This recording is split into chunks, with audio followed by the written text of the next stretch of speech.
राजा विक्रम और रानी सौम्या की अमर प्रेम कहानी। प्राचीन काल में सिंहगढ़ नामक एक समृद्ध राज्य था, जहां राजा विक्रम अपनी नीतियों और पराक्रम के लिए प्रसिद्ध थे। वे न केवल एक महान योद्धा थे, बल्कि अपनी प्रजा का भी बहुत ध्यान रखते थे।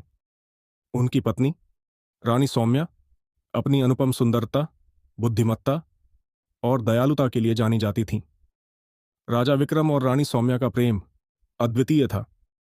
वे एक दूसरे की खुशी के लिए कुछ भी कर सकते थे, लेकिन उनकी प्रेम कहानी को भाग्य ने कठिन परीक्षा में डाल दिया। सिंहगढ़ पर एक शक्तिशाली शत्रु राज्य ने आक्रमण कर दिया। राजा विक्रम युद्ध के लिए सेना लेकर निकले, लेकिन यह युद्ध बहुत लंबा चला। राजा विक्रम ने युद्ध में अद्भुत वीरता दिखाई, लेकिन अंततः उन्हें एक चालबाज शत्रु ने धोखे से बंदी बना लिया। जब यह समाचार सिंहगढ़ पहुंचा, तो पूरे राज्य में शोक छा गया। रानी सौम्या ने हार नहीं मानी। वे अपनी चतुराई और साहस से एक गुप्त योजना बनाने लगीं।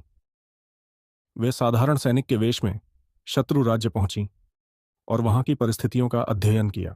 कुछ दिनों बाद उन्होंने अपने राज्य के वफादार सैनिकों को एकत्र किया और गुप्त रूप से किले पर आक्रमण कर दिया। उनकी योजना इतनी सटीक थी कि शत्रु को संभलने का मौका ही नहीं मिला। राजा विक्रम को मुक्त करवा लिया गया और शत्रु सेना पराजित हो गई।